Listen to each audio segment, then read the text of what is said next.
Lion statue, ink and washed. Simple tutorial.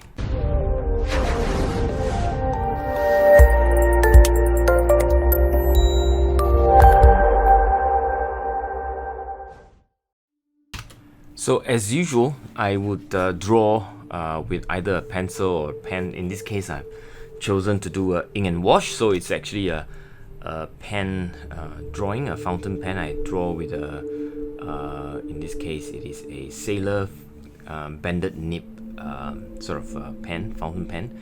The ink that I use is black the Ultramarine waterproof. You can use any waterproof ink, it doesn't really matter, but the most important is that when you wash it with watercolor, it doesn't really smudge.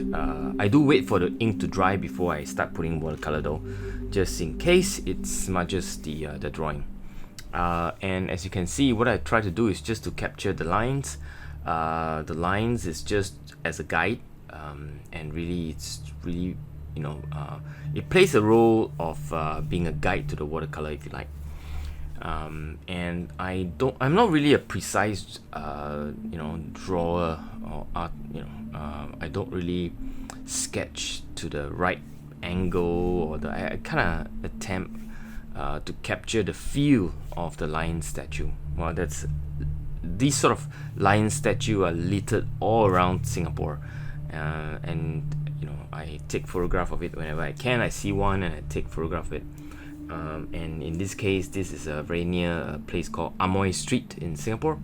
I was going for lunch with a friend and I saw it, and I took a photo and I decided to sketch it with this new sketchbook that you can find the link to the sketchbook from the description, or you can look for it in AliExpress.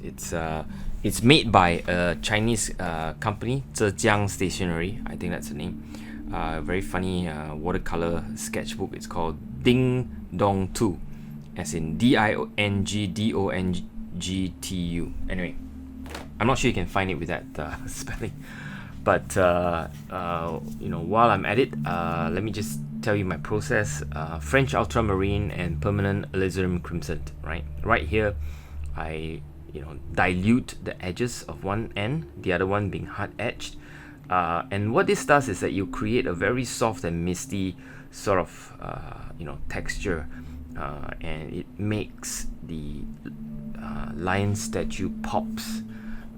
Soft at the back and hard edges in front makes a statement on distance, right? Soft at the back and sharp in front. I do the same thing on the other side. French Ultramarine and permanent Alizarin crimson. I use a waterbrush with water and just to wash away one of the edge, and drop in more colors as we go, and really just to create that sort of misty, far away feel of the background. Same color used for the shadow. As you can see, the dark permanent Alizarin crimson mixed really well with French Ultramarine blue.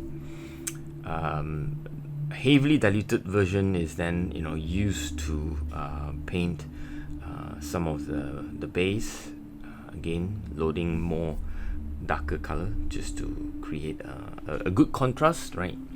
A good sort of value, probably pushing it towards, in a scale of 5, probably around 3.5, or maybe even 4 in some spots. So at this point I drop in some cadmium orange and cadmium yellow, and that creates a very nice texture, which I described in another video. That is just one of my favorite techniques of creating beautiful texture with those 4 colors.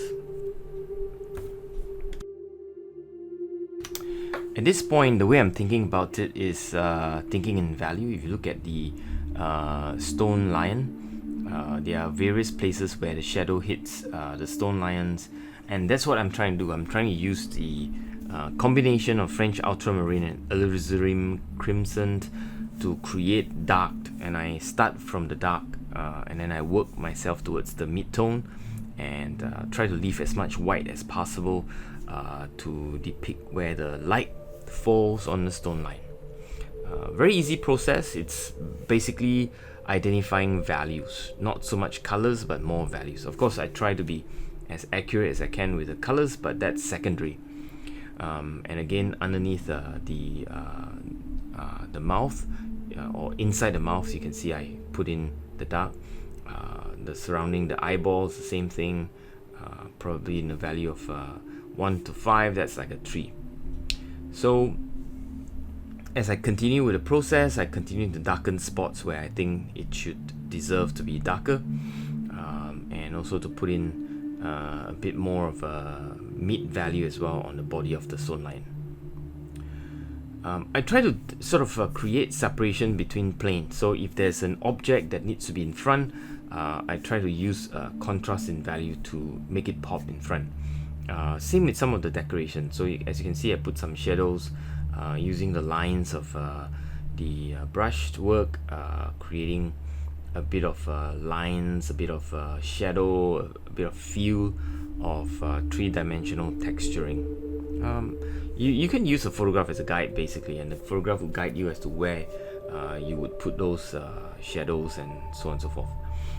When I feel that there's a bit too much red, I put a bit more blue to cover it up. When I feel there's a bit more blue, I use red to cover it up. So really just playing with those two colors, really. There's nothing else to it. And I think in value, as I said.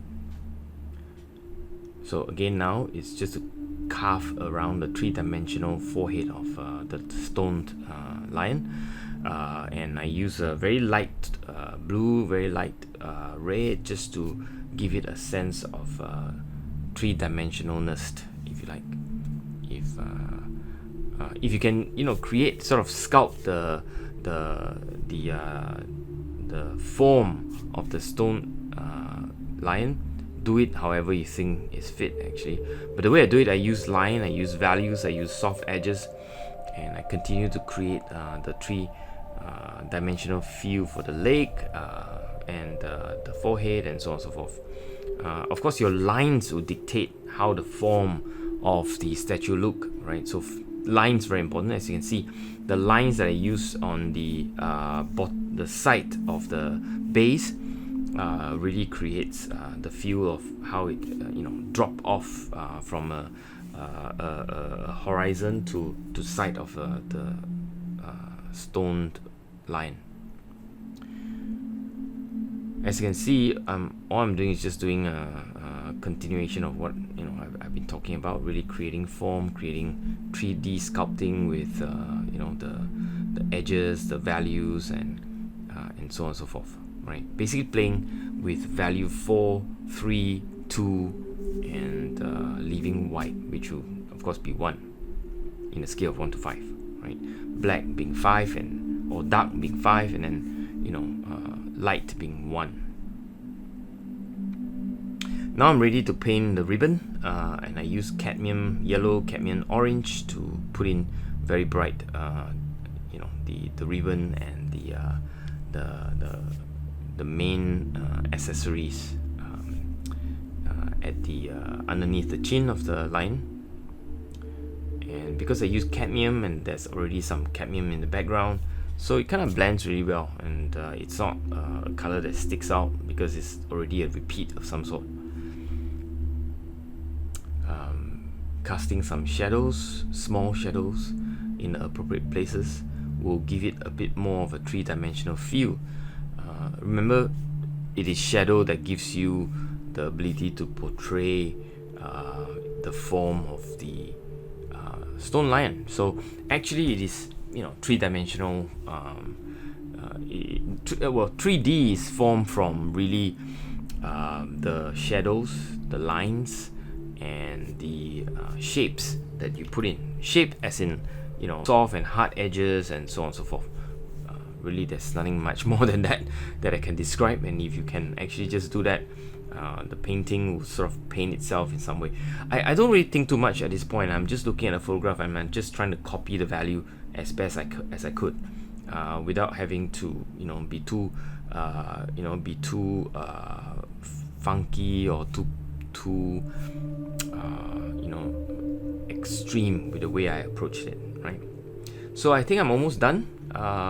It sort of looked like there is a 3D feel to it, and I think I'm pretty happy with it. So yeah, if you like this sort of content, this sort of tutorials, this sort of videos that I make, it will really encourage me a lot if you subscribe, and of course smash the like button if you like this one. Here I drip a bit more of a yellow and orange, and I think that's it, writing my name to finish it off. And I hope you enjoyed this, and peace wherever you are. Thank you very much. Bye.